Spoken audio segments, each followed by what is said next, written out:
Hello everyone, मैं विशाल सकपाल। आप सभी का नॉलेज वर्ल्ड चैनल में स्वागत है। हम यहाँ पे क्लास 12th की एनसीईआरटी कंटेम्परेरी वर्ल्ड पॉलिटिक्स समझ रहे हैं, जिसका चैप्टर सेकंड है द एंड ऑफ बाइपोलरिटी। बाइपोलरिटी ये जो टर्म है, ये सेकेंड वर्ल्ड वॉर ख़त्म होने के बाद ही इवॉल्व हुई थी, क्योंकि वर्ल्ड ये दो आइडियोलॉजीज़ में बटा था, यूएस स्पॉन्सर्ड कैपिटलिज्म और यूएसएसआर स्पॉन्सर्ड सोशलिज्म। तो ऐसे आइडियोलॉजीज़ में बटने के कारण उसे बाइपोलरिटी कहा जाता है। बट इस चैप्टर का नाम द एंड ऑफ बाइपोलरिटी देने के पीछे रीज़न ये है कि जो यूएसएसआर जो था वो 1991 में डिसइंटीग्रेट हुआ था, और उसके कारण यहाँ पे कोल्ड वॉर ऑफिशियली ख़त्म हुआ ऐसे कहा जाता है। इसी वजह से हम चैप्टर का नाम पढ़ते हैं द एंड ऑफ बाइपोलरिटी। अब यहाँ पे जो यूएसएसआर उसके बारे में हम देखेंगे, बट यूएसएसआर का फॉर्मेशन के पहले हमें उसके हिस्ट्री जानना ज़रूरी है। अब पहले क्या हुआ था, रशियन सोशलिस्ट रिवॉल्यूशन 1917 में जो हुआ था, उसके बाद USSR union of Soviet socialist Republic ये यहाँ पे फॉर्म हुई थी। अब इसका ऑफिशियली जो एस्टैब्लिशमेंट हुआ था वो 30 दिसंबर 1922 को हुआ था। अब यहाँ पे union of Soviet socialist republics, इसमें सोवियत का मतलब होता है लॉ मेकिंग बॉडी। अब ये लॉ मेकिंग बॉडी, इसे ही रशियन लैंग्वेज में सोवियत ऐसे कहा जाता है। तो इसी वजह से ये यूएसएसआर फ्रेज पॉपुलर हुई। अब यूएसएसआर में लगभग 15 कंट्रीज थी, और ये 15 कंट्रीज के नाम यहाँ पे दिए गए हैं। अब उस टाइम जो यूएसएसआर था उसका कैपिटल मॉस्को था, बट यूएसएसआर का डिसइंटीग्रेशन होने के बाद वही कैपिटल रशिया आज उनकी एज ए कैपिटल यूज़ करती है। These countries were considered as a second world और सोशलिस्ट ब्लॉक। हमने पहले ही देखा था यूएसएसआर सोशलिज्म फॉलो करता था। इसी वजह से इस ब्लॉक के जो लोग थे या कंट्रीज थी वो सोशलिस्ट ब्लॉक के नाम से जानी जाती थी, और इन्हीं को ही सेकेंड वर्ल्ड भी कहा जाता था। फर्स्ट वर्ल्ड मतलब क्या, जो यूएस स्पॉन्सर्ड कैपिटलिज्म फॉलो करता था उसे फर्स्ट वर्ल्ड कहा जाता था। अब आफ्टर वर्ल्ड वॉर सेकेंड क्या हुआ कि most of east European countries जो थी उनमें फैसिस्ट फोर्सेस का ज़्यादा कंट्रोल था। इटली और जर्मनी इनका कंट्रोल था, और उनमें से बहुत सारे कंट्रीज़ को सोवियत आर्मी ने क्या किया था, लिबरेट किया था, इंडिपेंडेंट किया था। इसी वजह से वो कंट्रीज़ भी यूएसएसआर के इन्फ्लुएंस में या उनके कंट्रोल में आना स्टार्ट हुई थी। अब यूएसएसआर ने अपने प्रोटेक्शन के लिए एक मिलिट्री ऑर्गेनाइजेशन बनाई थी जिसका नाम था वार्सा पैक्ट, जो इस ब्लॉक को प्रोटेक्ट करने का काम करता था, और यूएसएसआर इसी ब्लॉक का लीडर था। अब यहाँ पे देखते हैं हम, ये जो रिवॉल्यूशन था वो आइडियल्स ऑफ सोशलिज्म से इंस्पायर्ड था। अब सोशलिज्म मतलब क्या कि जहाँ पे ज़्यादा से ज़्यादा प्रॉपर्टी जो होगी वो गवर्नमेंट ओनरशिप की होगी। अब ज़्यादा से ज़्यादा मतलब क्या, मोस्ट ऑफ जो पूरे देश की जो प्रॉपर्टी होगी वो नियरली गवर्नमेंट कंट्रोल की ही होगी। तो इसी वजह से वहाँ पे सोशलिज्म, और इसी वजह से सोसाइटी की हम इनइक्वालिटी कम कर सकते हैं ऐसा सोशलिस्ट मानते हैं। अब उसे ही उसके ही अगेंस्ट कैपिटलिज्म क्या है कि जहाँ पे प्राइवेट ओनरशिप ज़्यादा होती है, और वहाँ पे जो प्रॉपर्टी का डिस्ट्रीब्यूशन है वो इनइक्वल हो सकता है, कैपेबिलिटी के अकॉर्डिंग हो सकता है।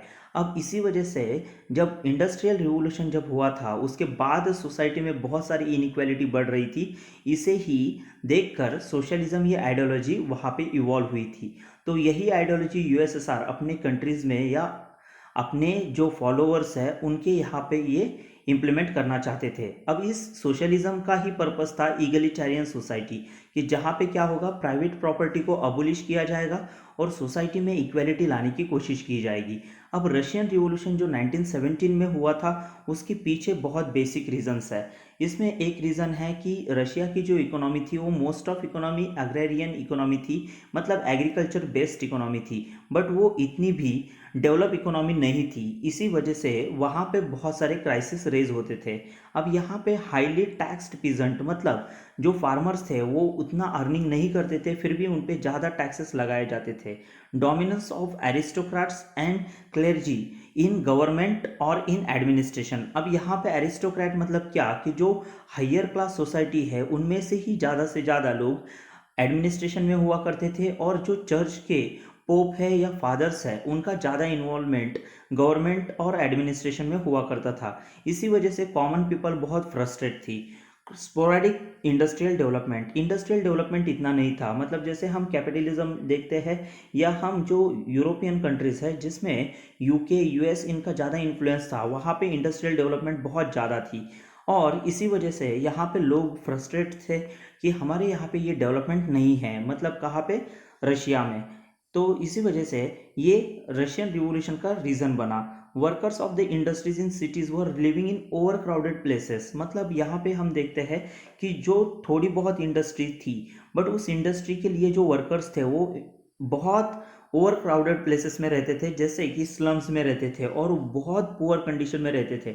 इससे भी बहुत सारे लोग नाराज़ थे। मतलब इंडस्ट्रियल डेवलपमेंट तो थोड़ी सी थी, बट उसकी वजह से सोसाइटी में जो प्रॉब्लम थे वो बहुत ज़्यादा थे।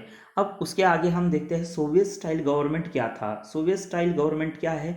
The Soviet economy was more than develop the rest of the world accept the for the US. अब जैसे हम देखते हैं कि यहाँ पे यूएस जो था कैपिटलिज्म फॉलो करता था और यूएस की इकोनॉमी बहुत डेवलप थी, बट उसके कंपैरेटिवली दुनिया में दूसरी जो इकोनॉमी थी वो सोवियत इकोनॉमी थी। इसी वजह से वो उनके पावर ब्लॉक या कॉम्पिटिटर बन गए, और यहाँ पे उसे हम बाइपोलर वर्ल्ड भी कहते हैं। Soviet political system centred around the communist party. अब यहाँ पे जो सोवियत पॉलिटिकल सिस्टम था उसको यहाँ पे पूरे तरीके से कंट्रोल कम्युनिस्ट पार्टी करती थी, और अदर कोई पार्टी यहाँ पे अलाउड नहीं थी, एज वेल एज वहाँ पे ऑपोजिशन भी अलाउड नहीं था। इकोनॉमी पूरे तरीके से सेंट्रलाइज्ड प्लान थी। मतलब क्या है कि एक जगह से पूरे कंट्री के लिए प्लान बनेंगे, तो यही था सेंट्रलाइज प्लानिंग का पैटर्न।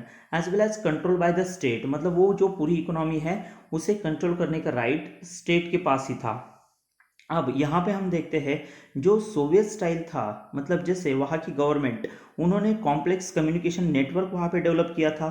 वास्ट एनर्जी रिसोर्सेज थे including oil, iron, steel, machinery production and the transport sector that connected it's remotest area with efficiency. अब यहाँ पे ये बात थी कि ये इसकी वजह से बहुत सारे छोटे छोटे प्लेसेस भी बहुत अच्छे तरीके से टेक्नोलॉजी से जुड़ गए थे, बट वो कंपैरेटिवली यूएस के थोड़े से कम रहते थे। It had a domestic consumer industry, मतलब क्या कि जो सोसाइटी में जो डोमेस्टिक लोगों की जो डिमांड है, मतलब कंट्री के लोगों की जो डिमांड है, वो वही इंडस्ट्री डेवलप करेगी और अपने ही देश में वो प्रोडक्ट बनाकर वही बेचेगी। That produced everything from the pins to car. अब यहाँ पे गवर्नमेंट जो था, मतलब जैसे हमने देखा था, ये जो इकोनॉमी सेंट्रलाइज थी as well as control by the state थी, तो छोटे से छोटे पिन से लेकर कार तक सारा प्रोडक्शन गवर्नमेंट ही कंट्रोल करता था। इसी वजह से इसकी क्वालिटी जो थी वो कैपिटलिस्ट कंट्रीज के कंपैरेटिवली बहुत पुअर थी या अच्छी नहीं रहती थी। इसी वजह से भी लोग ज़्यादा खुश नहीं थे। अब यहाँ पे हम देखते हैं Soviet state ensured a minimum standard of living. अब जैसे हम देखते हैं कि सोसाइटी में इनइक्वालिटी कम करने के लिए वहाँ पे डिस्ट्रीब्यूशन ऑफ लैंड रिसोर्सेस वो बहुत इक्वली किया जाता था। इसी वजह से वहाँ पे मिनिमम स्टैंडर्ड ऑफ लिविंग, मतलब जैसे कि लोग अपने हिसाब से नहीं तो स्टेट जैसे डिसाइड करेगा वैसे रहते थे।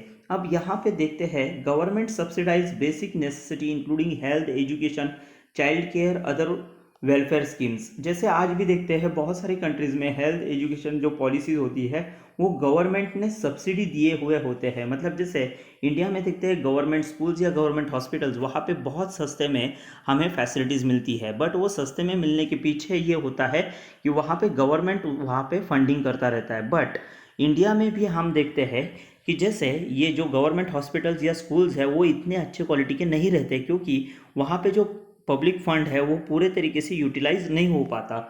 There was no unemployment. अब यहाँ पे ये अच्छी बात कही जा सकती है कि यूएसएसआर में क्या किया जाता था कि लोगों को ज़्यादा से ज़्यादा एम्प्लॉयमेंट प्रोवाइड करना है, क्योंकि कैपिटलिज्म में ये हुआ करता था कि वहाँ पे supply and demand based model था। इसी वजह से बहुत सारे लोगों को, मतलब जैसे कि वो जिस कंपनी में काम कर रहे हैं, इंडस्ट्री में काम कर रहे हैं, वहाँ पे इफ़ उसका डिमांड कम हो गया तो वहाँ पे उसकी नेसेसिटी ख़त्म हो जाती थी और उन लोगों को अनएम्प्लॉयड होना पड़ता था। बट यूएसएसआर ने ऐसा नहीं किया। उन्होंने सोसाइटी में एम्प्लॉयमेंट अच्छे तरीके से बैलेंस्ड रहे, ये हमेशा कोशिश की।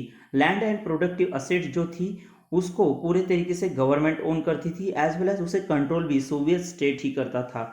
Soviet system how ever become the very bureaucratic and authoritarian. अब इसकी वजह से क्या हुआ कि हर चीज़ पे ब्यूरोक्रेसी का कंट्रोल हुआ करता था। मतलब जो लैंड है वहाँ पे कोई प्राइवेट ओनरशिप नहीं थी, तो उसको रेगुलेट करने की भी अथॉरिटी ब्यूरोक्रेसी के पास हुआ करती थी। ऑथोरिटेरियन मतलब क्या, तो ऊपर से आदेश जैसे आएंगे वैसे लोगों को बिहेव करना पड़ता था, वैसे उनको फॉलो करना पड़ता था। Making life very difficult for its citizen.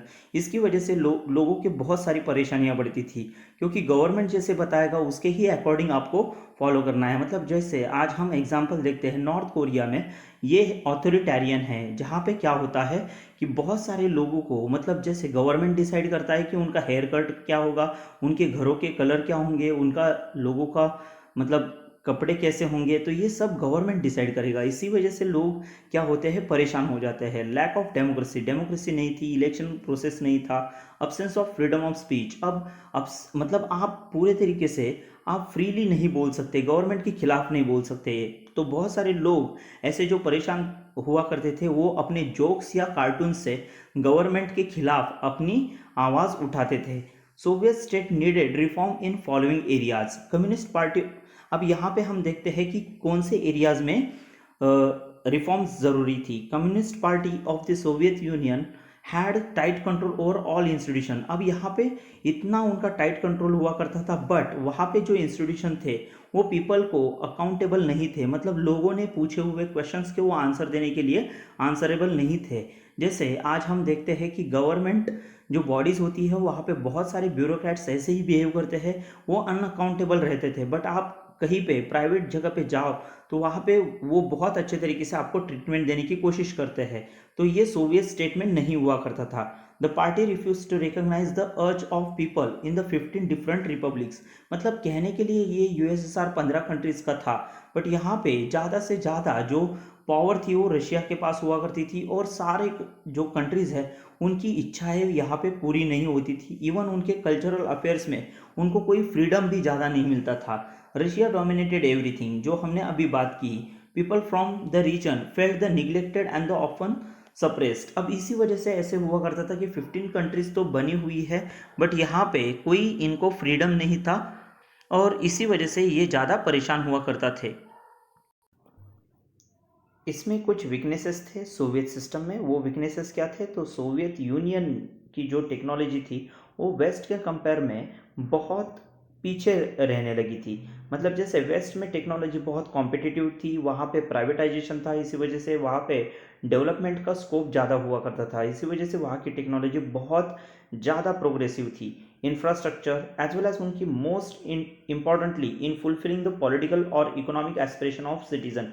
अब जैसे वेस्टर्न कंट्रीज देखते हैं तो वहाँ के पॉलिटिकल और इकोनॉमिक एस्पिरेशंस जो थे लोगों के, वो बहुत अच्छे तरीके से फुलफिल हुआ करते थे, क्योंकि वहाँ पे लोगों को डेमोक्रेटिक राइट्स हुआ करते थे। इलेक्शन के द्वारा वो अपने लीडर्स चुन सकते थे, एज वेल एज लोगों को जो चाहिए वो चीज़ें वहाँ पे प्रोवाइड की जाती थी। इसी वजह से वहाँ के वेस्टर्न जो कंपेरेटिव जो आइडियोलॉजी थी वो ईस्टर्न आइडियोलॉजी या सोवियत यूनियन से बहुत बेहतरीन ऐसे माना जाता था। Then Soviet invasion of Afghanistan, ये जो 1979 में जो उन्होंने इन्वेजन किया था अफगानिस्तान में, तो इसकी वजह से यहाँ पे सोवियत की इकोनॉमी वीक होती गई, क्योंकि यहाँ पे बहुत सारा खर्चा हुआ था, और ये लगभग 1979 से लेकर 1990s तक वहाँ पे वो अफगानिस्तान में ही थे। तो इसी वजह से वहाँ पे उन्होंने बहुत खर्चा किया था, और यहाँ पे लास्ट पॉइंट देखते हैं, इसी वजह से वहाँ पे उनकी इकोनॉमी वीक होती गई। बट यहाँ पे हम देखते हैं कि जैसे उन लोगों के वेजेस तो ग्रो हो रहे थे, बट उनकी प्रोडक्टिविटी एंड टेक्नोलॉजी बहुत पीछे रहती थी वेस्ट के कंपेयर में। This led to the shortage in all consumer goods. मतलब जैसे वहाँ पे टेक्नोलॉजी इतनी अच्छी ना होने के कारण प्रोडक्शन भी उतना अच्छा नहीं हुआ करता था, और लोगों की जो डिमांड थी वो फुलफिल नहीं होती थी, हमेशा शॉर्टेज रहता था। अब जैसे सोसाइटी में ज़्यादा टेक्नोलॉजी ना डेवलप होने के कारण भी वहाँ पे फूड जो है, और फूड के प्रोडक्शन के लिए भी हाइयर टेक्नोलॉजी, जैसे हम देखते हैं ग्रीन रिवोल्यूशन जैसे मैकेनिज्म वहाँ पे डेवलप नहीं थे। तो इसी वजह से ज़्यादा जो फूड था वो इम्पोर्ट करना पड़ता था हर साल। तो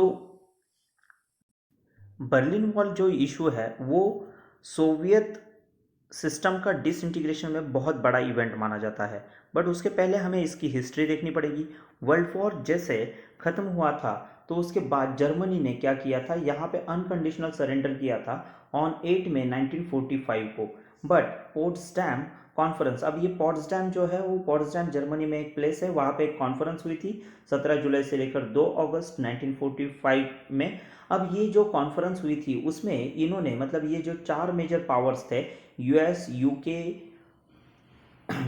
यूएसएसआर, फ्रांस, ऐसे जो 4 मेजर पावर्स थे उन्होंने क्या किया कि ये जो जर्मनी है उसे 4 मिलिट्री ऑक्यूपेशन जोन्स में बांट दिया। अब यहाँ पे इसकी वजह से जैसे हम देखते हैं यहाँ पे मैप में देखो कि आपको दिखेगा कि जैसे ये जो पार्ट है, ग्रीन पार्ट है, वो ब्रिटिश कंट्रोल करते थे, यूके कंट्रोल करता था। ये रेड पार्ट है वो यूएसएसआर कंट्रोल करता था। ये जो येलोइश पार्ट है वहाँ पे यूएस का कंट्रोल था और ये ब्लूइश पार्ट है वहाँ पे फ्रांस का कंट्रोल था। बट यहाँ पे हम देखते हैं यहाँ पे ये जो बर्लिन है उस बर्लिन का भी इन्होंने 4 इक्वल पार्ट में डिवीजन किया, जिसका यहाँ पे मैप दिया गया है। जैसे येलोइश पार्ट है वो अमेरिकन कंट्रोल में है, जो रेड पार्ट है वो सोवियत कंट्रोल में है, ब्लू पार्ट है वो फ्रेंच कंट्रोल में है, और जो ग्रीन पार्ट है वो ब्रिटिश कंट्रोल में है। मतलब इन्होंने जर्मनी के भी 4 टुकड़े किए थे और बर्लिन के भी 4 टुकड़े किए थे, जो बर्लिन सोवियत के पार्ट में आता था। अब यहाँ पे देखते हैं कि इन्होंने आगे जाकर क्या किया। जैसे जर्मनी के जो 4 टुकड़े हुए थे उसमें ब्रिटिश, फ्रांस और यूएस इन्होंने मिलकर 23 मई 1949 को क्या किया, फेडरल रिपब्लिक ऑफ जर्मनी, मतलब जो वेस्टर्न जर्मनी है उसको एक अलग कंट्री बना दिया, फेडरल रिपब्लिक ऑफ जर्मनी, जिसे एफआरजी भी कहा जाता है। अब यहाँ पे यूएस ने बहुत अच्छे तरीके से चाल खेली कि वहाँ पे उन्होंने जो वेस्ट जर्मनी है उस वेस्ट जर्मनी को उन्होंने एक कैपिटल बनाई। मतलब जैसे हमने देखा है कि ये जो अमेरिकन कंट्रोल जो पार्ट था उसमें उन्होंने बॉन एक सिटी थी वहाँ पे उन्होंने एक कैपिटल बनाई, और वैसे ही इस जो ये जो बर्लिन है उस बर्लिन में भी उन्होंने अपने पार्ट में एक कैपिटल बनाई थी। तो इसी वजह से उन्होंने वेस्ट जर्मनी के 2 कैपिटल्स बनाए थे और उनको यूएस कंट्रोल करता था। अब ये 7 अक्टूबर 1949 को जैसे यहाँ पे देखा कि ये जो 3 कंट्रीज है वो साथ आकर इन्होंने क्या किया था, ये ब्लॉक बनाया था और इन्होंने एक कंट्री बनाई थी जिसे वेस्ट जर्मनी भी कहा जाता है, जिसे एफआरजी भी कहा जाता है, federal Republic of Germany. But जैसे यूएसएसआर को ये डाउट आने लगा कि ये जो तीनों कंट्री के जो मिलिट्री है वो यहाँ पे आकर, मतलब यूएसएसआर कंट्रोल पार्ट में आकर वो क्या करते थे, यहाँ के लोगों को इन्फ्लुएंस करने की कोशिश करते थे। इसी वजह से 7 अक्टूबर 1949 को फाइनली यूएसएसआर ने भी उसे ईस्ट जर्मनी ऐसा एक नया कंट्री बनाया, एज वेल एज उसका नाम दे दिया जर्मन डेमोक्रेटिक रिपब्लिक, जिसे जीडीआर पॉपुलरली कहा जाता है। अब जैसे यूएस ने क्या कर दिया कि वेस्ट जर्मनी के लोगों को ईस्ट जर्मनी में आने से मना कर दिया। मतलब यहाँ पे ये हुआ कि वेस्ट जर्मनी के लोग ईस्ट जर्मनी में नहीं आ सकते थे, बट ईस्ट जर्मनी के लोगों को बहुत सारे इकोनॉमिक एक्टिविटीज़ के लिए, मतलब जॉब के लिए वेस्ट जर्मनी पे डिपेंड रहना पड़ता था। इसी वजह से उन्होंने अलाउ कर दिया। मतलब यूएसएसआर ने यहाँ पे ये सबसे बड़ी गलती की कि ईस्ट जर्मनी के लोग वेस्ट में जा सकते हैं बट वेस्ट के ईस्ट में नहीं आ सकते। इसी वजह से क्या हुआ कि ईस्ट के लोगों को कैपिटलिस्ट आइडियोलॉजी ज़्यादा पसंद आने लगी। वहाँ के लोगों की लाइफस्टाइल बहुत ज़्यादा अच्छे डेवलप हुआ करती थी। इसी वजह से ईस्ट जर्मनी से लोग जो वेस्ट जर्मनी में जाते थे वो वहाँ से इम्प्रेस्ड होकर वहीं पे रहना ज़्यादा पसंद करते थे। अब यहाँ पे ऐसा हुआ कि 1960s में 30% तक पॉपुलेशन गिर गई ईस्ट जर्मनी की। इसी वजह से फाइनली 13 अगस्त 1961 को यहाँ पे बर्लिन वॉल का कंस्ट्रक्शन करना स्टार्ट किया। अब ये कंस्ट्रक्शन निकिता ख्रुश्चेव, ये जो यूएसएसआर के लीडर थे, इनके टेन्योर में ये बनाई गई थी। बट जैसे हम देखते हैं कि यूएसएसआर इतना पॉपुलरली अच्छे तरीके से जर्मनी को कंट्रोल नहीं कर पाया। इसी वजह से लोगों ने वहाँ पे एक बहुत बड़ी मूवमेंट स्टार्ट कर दी और उन्होंने फाइनली 9 नवंबर 1989 को वो दीवार गिरा दी। तो इसी वजह से उसे कहा जाता है the fall of Berlin wall. तो ये जो इवेंट है वो सबसे इम्पॉर्टेंट इवेंट है। इसके बाद क्या हुआ कि बहुत सारी कंट्रीज ने आगे जाकर सिस्टमेटिकली इसे, मतलब सेकेंड वर्ल्ड को चैलेंज करना स्टार्ट कर दिया। और ये इवेंट ऐसा हुआ कि इसके बाद end of the cold war, मतलब बहुत सारी कंट्रीज ने यूएसएसआर के खिलाफ आवाज़ उठाना स्टार्ट कर दिया जो यूएसएसआर के पार्ट हुआ करते थे। तो ये सबसे बड़ा चैलेंज यूएसएसआर के सामने खड़ा हुआ था। बर्लिन वॉल के बाद देखते हैं गोर्बाचेव एंड द डिसइंटीग्रेशन, मतलब गोर्बाचेव क्या ये जो है वो यूएसएसआर के नए एक रिप्रेजेंटेटिव बने थे, वो उनके जनरल सेक्रेटरी बने थे। अब इनका नाम था मिखाइल गोर्बाचेव। ये 1985 में उनके जनरल सेक्रेटरी बनने के बाद उन्होंने बहुत सारे रिफॉर्म्स लाने की कोशिश की। Reforms were necessary to keep the USSR abreast. अब जैसे वहाँ पे उनको यूएसएसआर इफ अच्छे तरीके से मेंटेन करना है तो उसके लिए रिफॉर्म्स बहुत ज़रूरी थे। इसका महत्व गोर्बाचेव इन्होंने अच्छे तरीके से जाना था, क्योंकि इफ़ आपको वेस्ट के साथ कंपैरिजन करनी है तो आपके यहाँ पे रिफॉर्म्स होना ज़रूरी है, क्योंकि बहुत सारे जो ईस्टर्न कंट्रीज़ के जो लोग थे वो इन्फ्लुएंस होना स्टार्ट हुए थे और वो यूएसएसआर की जो अथॉरिटी थी उसको मानना पसंद नहीं करते थे। इसी वजह से ये रिफॉर्म्स स्टार्ट हुए। Decision to the normalise relations with the West. अब यहाँ पे जैसे हम देखते हैं कि जो ईस्टर्न अलायंस और वेस्टर्न अलायंस, इनमें 1945 के बाद मतलब वर्ल्ड वॉर सेकेंड के बाद ही बहुत सारे क्लैशेस, कन्फ्लिक्ट तैयार हुए थे, बट इनको अब ज़्यादा हम आगे नहीं लेके जा सकते, क्योंकि इनकी वजह से ईस्टर्न कंट्रीज़ पे बहुत मिलिट्री का खर्चा बढ़ रहा था। इसी वजह से अब वेस्ट के साथ हमें नॉर्मलाइज रिलेशन करने चाहिए, ऐसे गोर्बाचेव इनका हमेशा मानना था। Gorbachev initiated the policies of the economic and political reforms and democratisation with in the country, मतलब यहाँ पे इकोनॉमिक, अब जैसे पहले हम देखते थे कि सोशलिस्ट आइडियोलॉजी होने की वजह से वहाँ पे ज़्यादा से ज़्यादा गवर्नमेंट का कंट्रोल था, बट अब ये गवर्नमेंट कंट्रोल इतना ज़्यादा पॉपुलर नहीं रहा था। वहाँ पे लोगों के एस्पिरेशंस बहुत बढ़ रहे थे, इसी वजह से यहाँ पे कैपिटलिज्म लाना ज़रूरी था, ऐसे गोर्बाचेव मान रहे थे।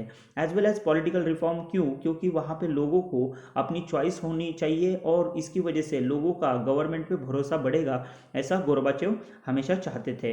Reforms were opposed by the leaders with in the communist party. अब बहुत सारे ऐसे कम्युनिस्ट पार्टी के लोग ही थे कि जो ये रिफॉर्म्स नहीं चाहते थे, क्योंकि उनको पता था कि इफ़ ये रिफॉर्म्स होने लगे तो आगे जाकर कम्युनिस्ट पार्टी को कोई भी फॉलो नहीं करेगा, या हमारी जो लीडरशिप है उसे भी बहुत लोग चैलेंज करना स्टार्ट कर सकते हैं। People in the East European countries which were the part of the Soviet bloc started to protest against their own governments and the Soviet control. अब यहाँ पे उन्होंने क्या किया था, हमने देखा था कि सोवियत जो यूनियन था वो 15 कंट्रीज़ का था, बट यहाँ पे ये होने लगा, ये 15 कंट्रीज़ में जो अपने लोग हैं वो क्या करने लगे, अपने ही देश में जो उनके रूलर्स थे उनके अगेंस्ट आवाज़ उठाना स्टार्ट कर चुके थे।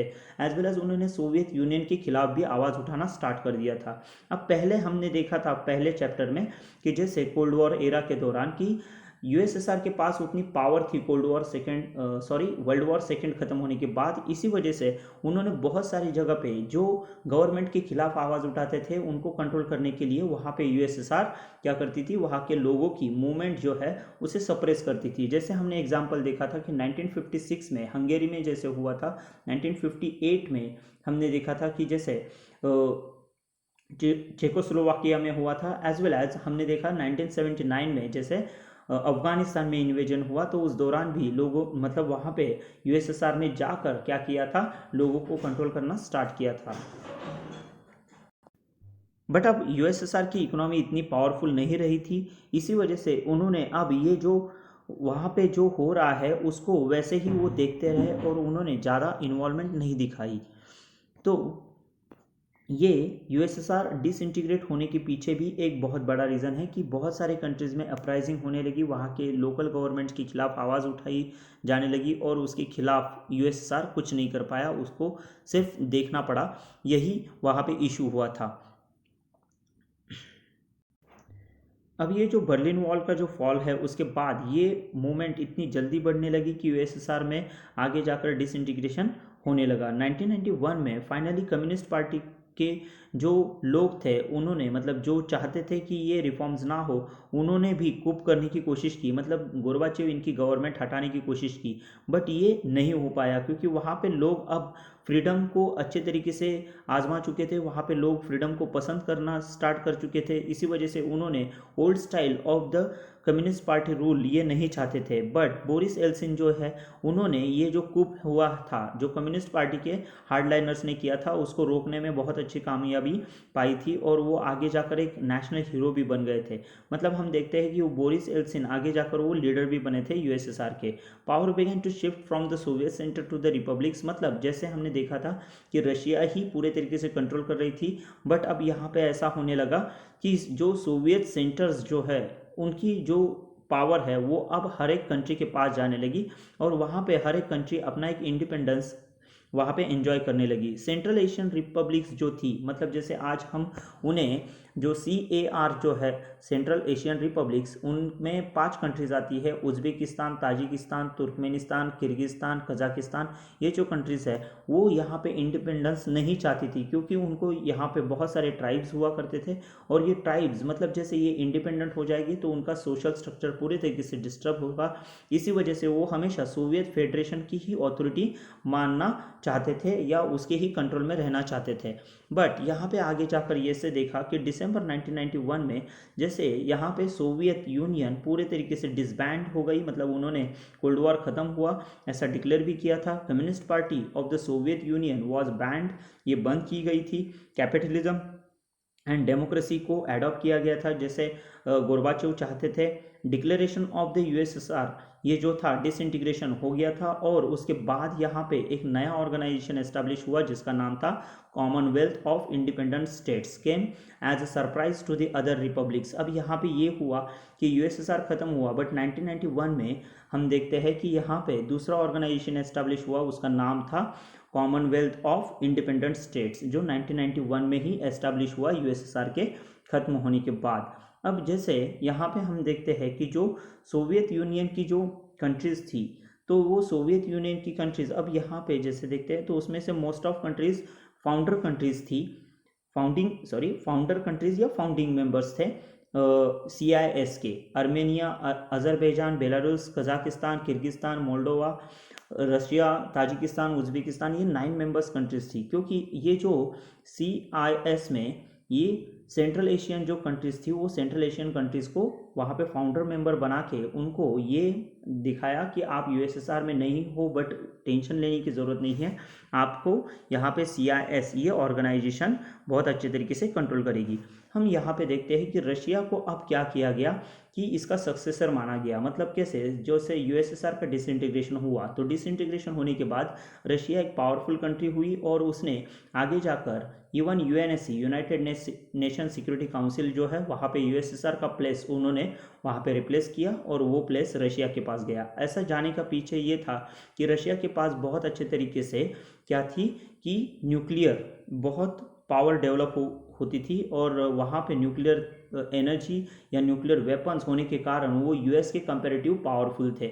इसी वजह से उनको सक्सेसर माना जाता है। एज वेल एज उन्होंने बहुत अच्छे तरीके से US के साथ बहुत सारे एग्रीमेंट्स करके वहाँ पे न्यूक्लियर वेपन्स को डिसआर्मामेंट, मतलब उनका वहाँ पे प्रोडक्शन या उन पे कंट्रोल किया जा सकता है, ऐसे ट्रीटीज साइन किए थे। तो यहाँ पे हम देखते हैं ओल्ड जो सोवियत यूनियन है उसको पूरे तरीके से डेड किया गया, वो ख़त्म हो गई। अब इसके साथ साथ हम यहाँ पे पार्ट 1 ख़त्म करते हैं, मतलब ये चैप्टर बहुत लेंदी है, इसका हम पार्ट 2 जल्दी ही लाएंगे। आपने चैनल अभी तक सब्सक्राइब नहीं किया हो तो ज़रूर सब्सक्राइब करना, ये बहुत आपको अच्छे तरीके से चैनल वीडियोज़ प्रोवाइड करेगा कि जिसकी वजह से आपको NCERTs के बेसिक कंसेप्ट क्लियर हो। Thank you.